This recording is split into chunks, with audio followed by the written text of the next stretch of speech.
Hello दोस्तों, कैसे हैं आप सब दोस्त। इस वक्त मौजूद हूं मैं अपने यूनिट नंबर 2 पे और यहाँ पे चूज़ा जो है आज मेरा 12वें दिन का हो गया है।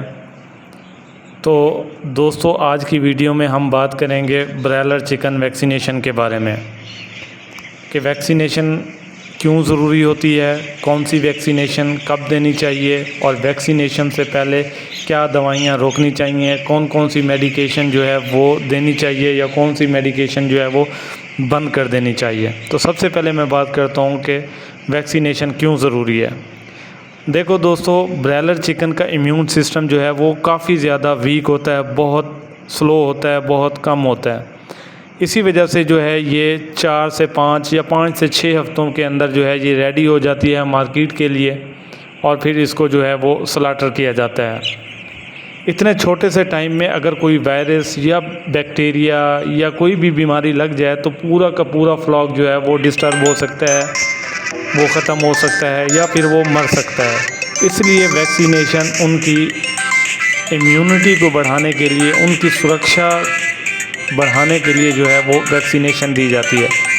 मैं इसकी मिसाल देता हूँ कि जैसे इंसानों के अंदर जो है पोलियो वैक्सीन लगाई जाती है, उसके ड्रॉप पिलाए जाते हैं, या कोई भी वैक्सीन है वो इंजेक्शन के थ्रू भी लगाई जाती है।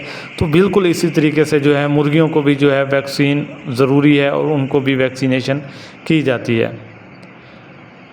नंबर 2 जो है जिस पे मैं बात करूंगा कि वैक्सीनेशन से पहले मेडिकेशन क्यों बंद करनी चाहिए और कितनी बंद करनी चाहिए और कौन कौन सी मेडिकेशन जो है वो वैक्सीन के ऊपर जो है वो इफ़ेक्ट करती है।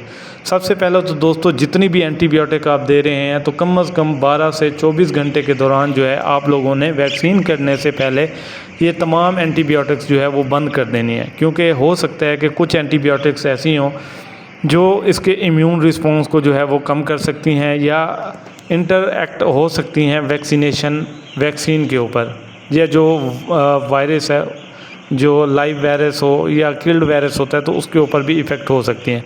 दूसरा, इलेक्ट्रोलाइट्स या विटामिन ये भी बंद कर देने चाहिए, क्योंकि बाज़ औक़ात कुछ वैक्सीन जो हैं वो इंटरएक्ट करती हैं।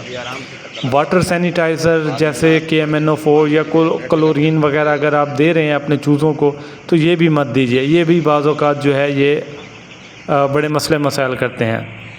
इसके अलावा जो चीज़ हमें वैक्सीन के साथ देनी चाहिए वो वैक्सीन स्टेबलाइज़र हो, या इसके अलावा जो है आप दूध भी दे सकते हैं, चीनी भी दे सकते हैं अपने बर्ड्स को साथ में। इसके बाद जो है ये मैं बताता जाऊं कि वैक्सीन कौन से दिन पे करनी चाहिए ब्रॉयलर की। देखें, बाज़ लोग जो है वो हर सिटी का, हर इन्वायरमेंट का वो अपना अपना शेड्यूल होता है। जहाँ पे आउटब्रेक ज़्यादा होता है तो वहाँ पे जो है वैक्सीनेशन ज़्यादा की जाती है। तो पहले दिन पे भी वैक्सीनेशन की जाती है, बाज़ लोग जो है पहले दिन पे भी वैक्सीनेशन करते हैं ब्रॉयलर की और वो स्प्रे के थ्रू की जाती है। दूसरी जो है वैक्सीनेशन वो 5वें से 7वें दिन पे की जाती है, NDIB की वैक्सीन, लसोटा वैक्सीन जिसे बोलते हैं। उसके बाद 12वें या 13वें दिन पे जो है गम्बोरों की वैक्सीनेशन की जाती है। जैसा कि आप लोग देख सकते हैं कि ये ड्रिंकिंग वाटर के अंदर जो है मैंने वैक्सीन दी है अपने बर्ड्स को गम्बोरों की। उसके बाद जो है 21वें दिन पे जो है वो ऑप्शनल होती है, यहाँ पे भी हम ND या IB की वैक्सीन दे सकते हैं। मोस्टली आजकल जो रूटीन चल रही है, बीमारियां ज़्यादा हैं तो हम 15वें दिन पे जो है वैक्सीन करते हैं। तो ये शेड्यूल है ब्रॉयलर की वैक्सीनेशन।